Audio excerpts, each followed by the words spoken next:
O surgimento da inteligência artificial generativa, ele tá, para mim, na minha opinião, ele é tão inédito e tão transformador, talvez um pouco mais do que o surgimento da internet. Nessa linha de surgem coisas novas, traz inteligência artificial para essa história. Como é que está a estratégia de vocês hoje? Como é que vocês olham o futuro? E me corrija se eu estiver enganado, mas eu tenho a impressão que vem aí a maior transformação que nós vimos na nossa forma de viver, de trabalhar, e que a gente viu, sei lá, uma pontinha do iceberg, porque uma coisa era a inteligência artificial preditiva, que era um negócio que o uso era limitado a quem realmente entendia de dado. A outra é a generativa, que basta falar português ou qualquer língua, até em urdu, se você falar, você faz ela fazer o que você quiser. Eu acho que vem uma revolução gigantesca aí que a gente está começando a ver. Concorda? Estou falando bobagem? Concordo. E qual é a estratégia de vocês? Concordo, eu acho que o surgimento da inteligência artificial generativa, ele tá, para mim, na minha opinião, ele é tão inédito e tão transformador, talvez um pouco mais do que o surgimento da internet. Eu acho que é mais. O que eu costumo dizer é que talvez o único caso que tenha sido maior foi o uso de eletricidade. E parecido com a eletricidade ou com a internet, o que eu acho que acontece é que vão surgir coisas a partir daí que a gente não consegue nem imaginar. Então, por exemplo, a eletricidade quando surgiu, era a luz, não era eletricidade. Aliás, até hoje a gente chama de conta de luz. Só que quando tem eletricidade, aí você pode plugar uma máquina ali e criar só que aí cria máquinas novas. Por exemplo, a máquina de lavar nasceu em função disso. E quando ela nasce, ela gera uma revolução social, porque até aquele momento, numa sociedade ultramachista, a maior parte das mulheres estavam passando horas e horas e horas num tanque.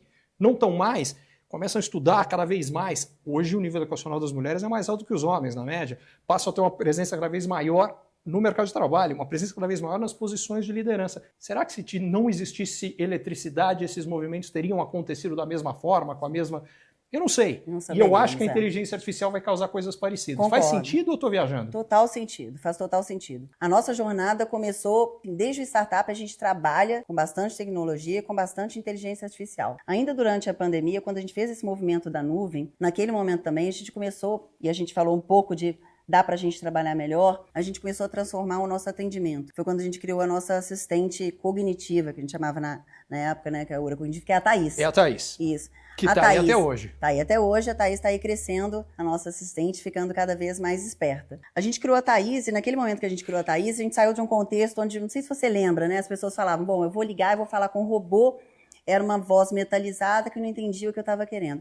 Quando a gente colocou a Thaís, era já uma tecnologia, né, dos serviços cognitivos. Né? A gente colocou já uma tecnologia que entendia a linguagem natural, conseguia processar aquilo, né, e sintetizar uma voz que é uma voz parecida com o humano. Uhum. E aí a gente começou a avançar, né, com a Thaís no nosso atendimento. Começamos a plugar nela várias funções, então a Thaís começou a fazer cada vez mais coisas, entender cada vez melhor os nossos clientes, os termos que os clientes usavam, e foi ficando mais esperta. Alguns anos depois, surge o boom da GenAI. Dentro de casa, obviamente, nós ficamos todo mundo incomodados. O que é isso? Vamos entender, vamos trabalhar. E naquele momento, né, como um grupo todo super incomodado e ansioso, sai todo mundo para usar alguma coisa, testar. E aí a gente teve uma conversa com o presidente falando, cara, vamos organizar isso daqui para entender do que a gente está falando e como que a gente vai usar para os nossos objetivos e com potencial, né? Para aproveitar esse potencial da GenAI. A gente constituiu um comitê. Que até onde entendo hoje responde, eu não sei se já desde o início, diretamente para o conselho da empresa, correto? Responde diretamente para o presidente da empresa. Uhum. A gente tem esse comitê que está a cada 15 dias com o presidente e com todos os vice-presidentes, onde a gente apresenta esses casos de uso, a gente apresenta os resultados, o que deu certo, o que não deu certo, o que a gente está revisando. E nisso a gente vai seguindo com a nossa adoção do GenAI. Fizemos uma parceria forte também, a gente está testando o Copilot, então dentro de casa estamos vendo como que isso vai impactar no nosso dia a dia no trabalho, Sim. O que vai transformar o nosso dia a dia, que a gente ainda não sabe, né? A gente não saberia dizer, nesse caso, o que a gente vai coletar como resultado, seja de comportamento, seja de resultado efetivo. E começamos também a trabalhar mais pulverizado dentro da empresa. No momento a gente começou bastante concentrado no atendimento e na rede, uhum. Né? Sempre com foco em experiência do cliente e redução de custos. E agora a gente está ampliando isso mais. Né? A gente fez uma academia onde a gente está treinando 100% dos colaboradores da TIM. Perfeito.